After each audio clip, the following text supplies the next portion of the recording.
Dr. David Nutt. He's a chief research officer at GABA Labs, or GABA. I'm not sure how you pronounce it there, Dr. Nutt, but thanks for being with us.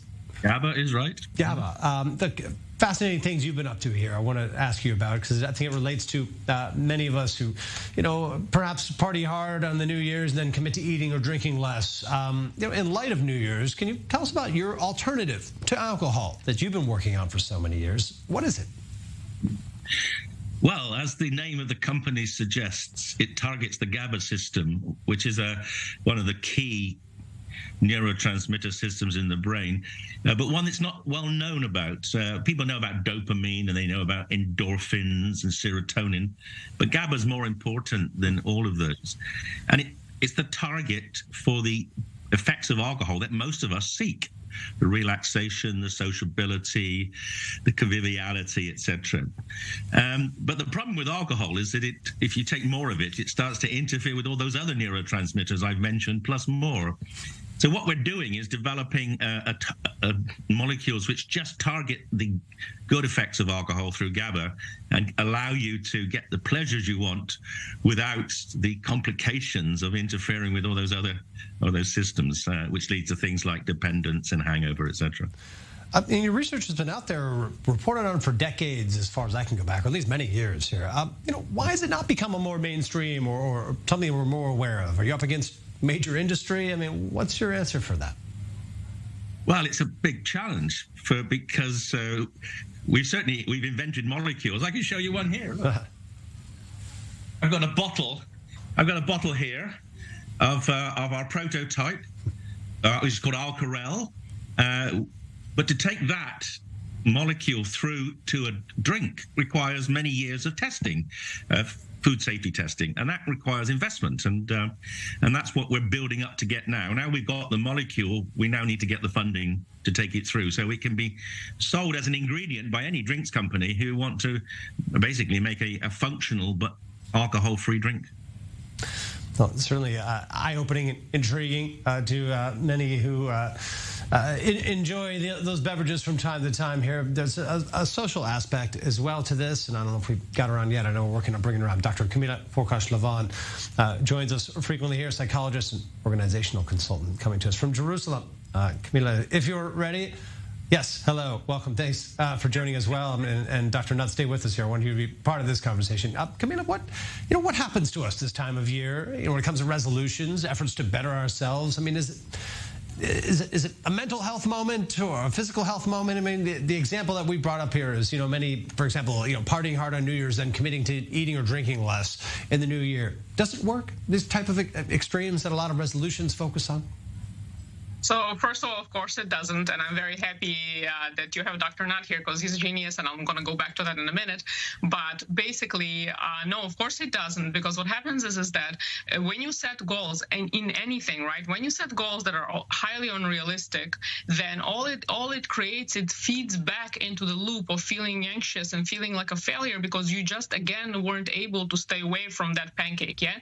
But if you go together with your needs and you know how to set up those goals, and you're realistic and you're basically friends with yourself, then all of a sudden it will work. And that's basically the principle of, and Dr. Nutt, correct me if I'm wrong, but that's basically what he just realized as well. Instead of like, okay, abstinence and you're not going to do this and you're not going to drink. No, there is the need. There is the need for social interaction. There is the need to maybe decrease anxiety. How do we work with that need and create something that's healthy, something that actually will allow people to reach their goals, essentially? Which basically that's what this drink is going to allow as well, right? It's amazing. Dr. Nutt, absolutely. Yes. Exactly what we're trying to do.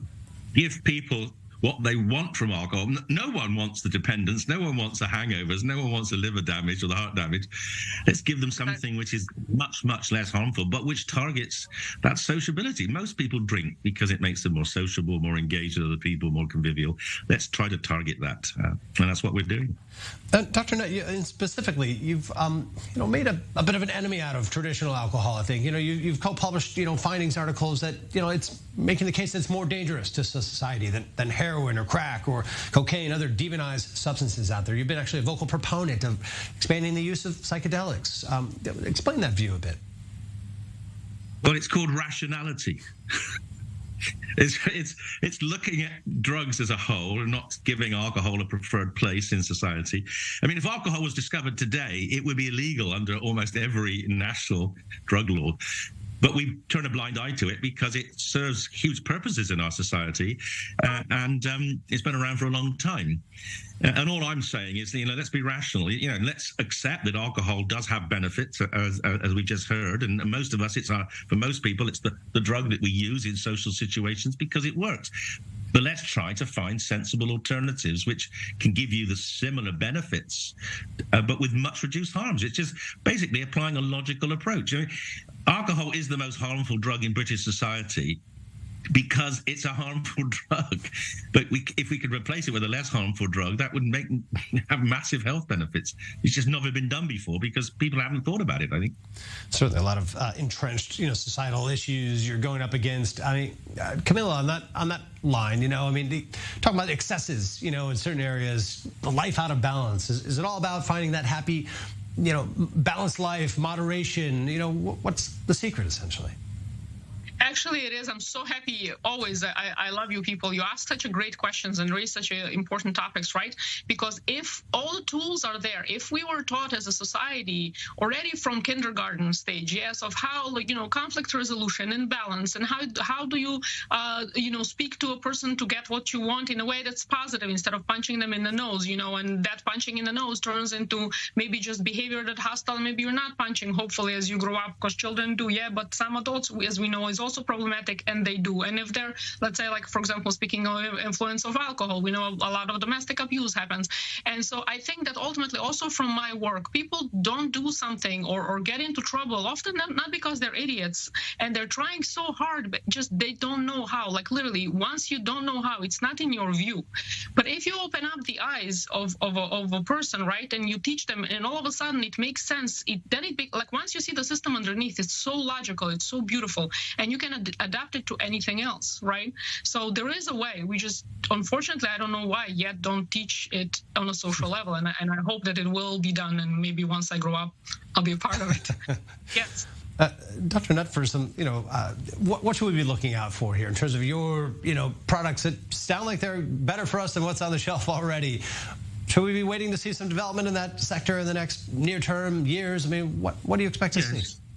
Well, I think we're the first company that's absolutely targeting GABA as an alcohol alternative, but there are, of course, other companies working in this field. We've already launched a botanical equivalent called Sentia. This is a vermouth, a botanical vermouth, which we're selling in the UK. I don't know if it would be easy to get to Israel, but this does a similar thing, but it's made of a number of different food-grade herbs, which contain molecules which work on the GABA system. So this is the beginning of what I hope will be a very successful entry into what we call the third way, the functional but non-alcohol markets. So alcohol one side, non-alcoholic drinks completely free of any effect on the other side. They just have taste like Seedlip.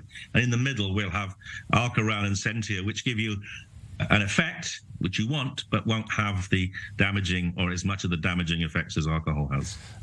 Certainly. Research that I think many should appreciate or will likely come to appreciate it here. Camilla, we're focusing on alcohol so much in this conversation, obviously given the opportunity to discuss things with Dr. Nutt here. But, it's an example for how our psyche, ourselves, we seek the extremes we seek. In other words, what's in front of us, though? Are we victim, in other words, to the options in front of us? Is it hard to think outside the box, hard to see the issues that we're dealing with? Often it actually is, right? Because once you're inside it, it's very difficult to see. That's why, for example, therapy, right? Someone from the outside to kind of point it out and to show you the options and where you actually are. The issue also that we are having right now with our current society already for long enough for us to know the effects where people are already at their 20s and 30s is the effects, for example, gaming, right? Gaming has also a huge potential, but like we know that there is so much addictive behavior that goes into it. and it kind of pigeonholed people. So for example, if someone is already, and we discussed this a little bit before, so for example, someone has a little bit of tendency of being anxious, and now there's have a way to escape, a very convenient one, to in front of the screen and have pretend friends in the virtual reality, which they've never even met, right? So then when they are dealing with actual life problems and actual world situations, often they literally crumble. And it's very difficult to build up this situation of like, how do you go out there and have a stupid, non-alcoholic, let's say, beer, or alcoholic one for this purpose, but like, how do you basically bond with humans on an actual level, right? So this is something that we need to, again, not to deny of where our technology is and where our world is, because it comes with a lot of beautiful, powerful things, but how do you balance it? How do you teach a kid to be like, you know what, I played a little bit on the computer and now I'm going to go chase a ball or run around and look at a bird, like something to where, again, balance, logic, like use the system. And again, the tools are there. It's very frustrating for me personally in this profession, because the tools are, we know how to do this. We just don't have it for whatever reason, again, on a social level. And not everyone, first of all, is aware to go to therapy. And second of all, not everyone can afford it. It's very, very expensive, especially quality services. So it's a problem. It really is. Valuable conversation with both of you. And Happy New Year. Of course, Dr. Camilla Forkash-Levant and Dr. David Nutt joining us from the UK. Thank you both. Continue the good work. Thank you. Thank you.